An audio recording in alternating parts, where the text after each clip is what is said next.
the past is our independent variable. And so what happened in the past ultimately has a tendency to affect what happens in the present. So that's the way at least I like to think about things.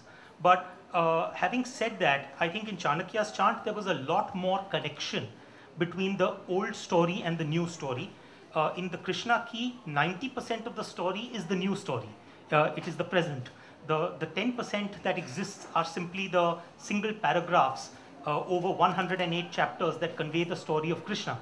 So the idea was that in case someone wants to revisit the story of Krishna from birth to death, then simply read those 108 paragraphs and you've pretty much read a summarized version of Krishna's life. So that was the intention. So there is much less connection between past and present in the Krishna key as in comparison to Chanakya's chant. Thank you, sir. Ask you a question that might be a throw ball. You started off writing a different book and it got turned into Krishna key because around earlier when... I met you at Amish's launch here. Yes.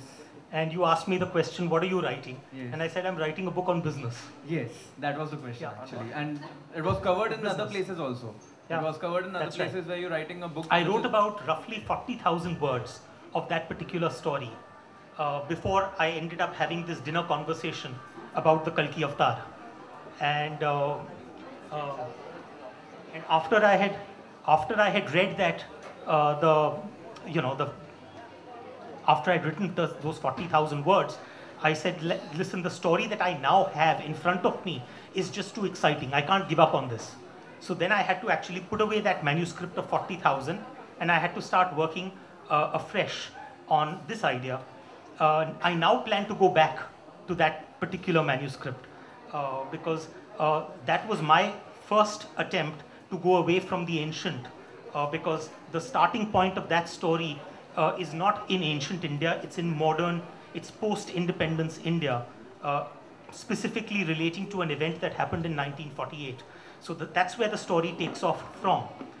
So now I'm going to go revisit that story and hopefully write it within the next 8-10 months. Wish you all the luck with that. You're anyways 40,000 words done. Thanks. Yeah. Amish, of course. Yeah. Is there a symbolism to the 108 chapters? Oh, yeah, of course. Please speak about it. I'm sure there isn't. Well, I mean, I was always fascinated by the fact that a Rudraksh mala always had 108 beads. And I used to always wonder why 108. And this... Why not 100? Exactly. And I was always fascinated by why this odd figure of 108.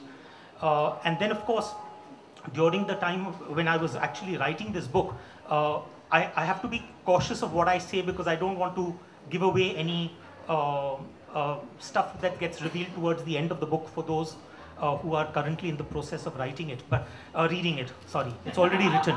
But having said that, I think for me the 108 fascination was the fact that if you look at the number 108, it translates to the beginning, the one, which is the beginning, that singularity which we talked about in the Big Bang.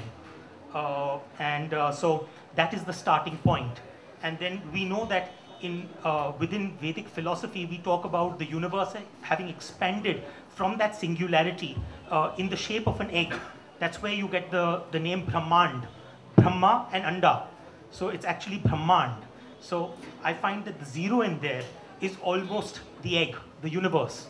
And then, of course, you have the number 8, which, of course, if we put it back flip it around on its axis, you get infinity, because that is ultimately the final limit, as it were, infinite limit, to which the universe will eventually expand before it eventually again collapses back into that one. So, I mean, for me, that the number became just a point of fascination that, oh, this single number, 3-digit number, pretty much explains the creation, the destruction, the collapse, and the recreation and rejuvenation of the universe. In fact, to my mind, it also described the concept which has always interested me after reading your book, for example, where Shiv is talked about the destructive energy. And for me, the way I looked at it was that, well, Vish and Shiv are pretty much two sides of the same coin. And so could I visualize that if Shiv was the power of collapsing, when the universe has to collapse back again into its singularity, could that be Shiv?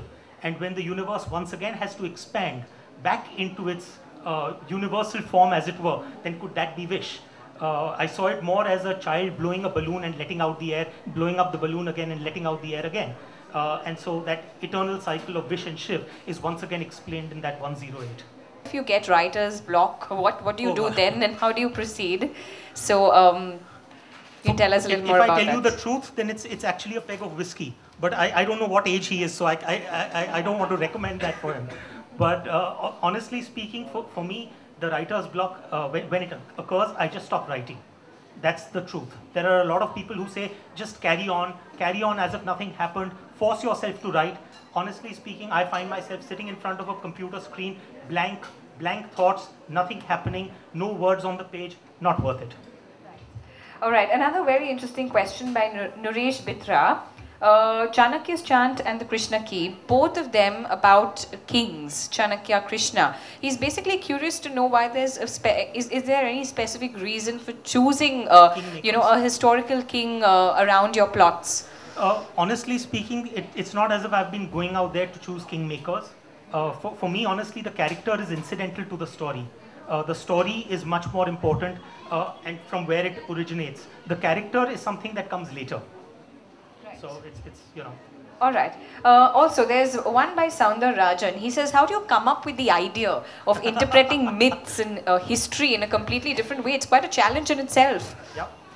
It is a challenge, but honestly speaking, I think there is no substitute for good research. So, I mean, honestly speaking, if you spent, it's like sort of going for an exam, sitting for an exam without having studied.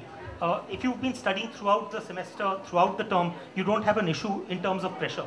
I think it's pretty much the same with me. If I've spent enough time on the research, then after that, the writing becomes fairly easy. And I think we can do one last question. There's a very interesting question, since there was a very young boy right there who put forward such a good question to you. There's one asked by Mr. Narendra Shivaraman. It says, because you've tackled politics and history in most of your books, what message would you like to give students who ignore these subjects and you just take up, I don't know, this is something that he believes in. Say, for example, something as tried and tested as the science stream. You know, unfortunately, what's happened is that politics is history and history is politics. Absolutely. To a certain extent, you don't find people studying political science anymore. And on the other hand, as far as history is concerned, it has become too politicized.